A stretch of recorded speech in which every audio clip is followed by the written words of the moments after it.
రాష్ట్రంలో జగన్ పాలన రివర్స్లో నడుస్తోంది. అభివృద్ధి పనుల టెండర్లో రివర్స్, ఇప్పుడు టికెట్ల కేటాయింపులోనూ రివర్స్.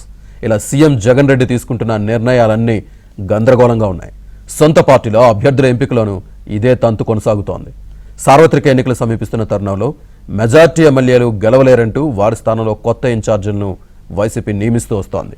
నెల రోజులు కాకుండానే రీసర్వే పేరిట వాళ్లు గెలవలేరంటూ చెక్ పెట్టి కొత్తగా మరొకరికి అవకాశం ఇస్తున్నారు.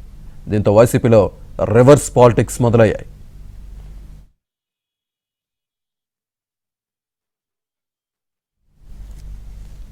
కర్నూలు జిల్లా ఎమ్మిగనూరు వైసీపీ అభ్యర్థి ఎంపిక మలుపులు తిరుగుతోంది. ఎమ్మెల్యే ఎర్రకోట చెన్నకేశవరెడ్డికి వయోభారం కారణంగానూ ఆయన కొడుకు ఎర్రకోట జగన్మోహన్ రెడ్డి ఎన్నికల్లో గెలవలేరనే సర్వేల ఆధారంగా కొత్త అభ్యర్థి ఎంపికకు సీఎం జగన్ సై అన్నారు.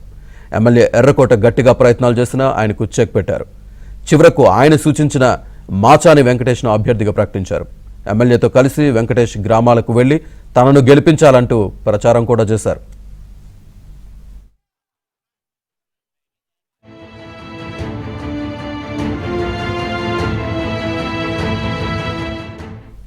ఇంతలోనే ఆయన అభ్యర్థిత్వాన్ని వైసీపీ రివర్స్ తీసుకుంది.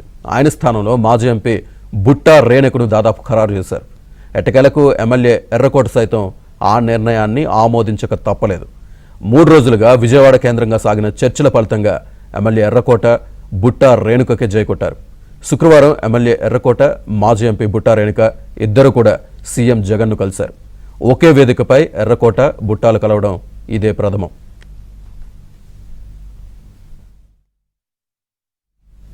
అయితే మాచాని వెంకటేష్ను ఎంపిక చేసి ఆ వెంటనే రివర్స్ తీసుకోవడంపై సర్వత్రా విమర్శలు వ్యక్తమవుతున్నాయి. ఎమ్మిగనూరులో స్థానికేతరుడైన చేనేత వర్గానికి చెందిన వెంకటేష్ను బలవంతంగా అభ్యర్థిగా ఎంపిక చేసి వెంటనే అదే సామాజిక వర్గానికి చెందిన నాన్ లోకల్ వ్యాపారవేత్త బుట్టా రేణుకును ఎంపిక చేయడంపై నియోజకవర్గంలో వైసీపీ శ్రేణులు అసహనం వ్యక్తం చేస్తున్నారు.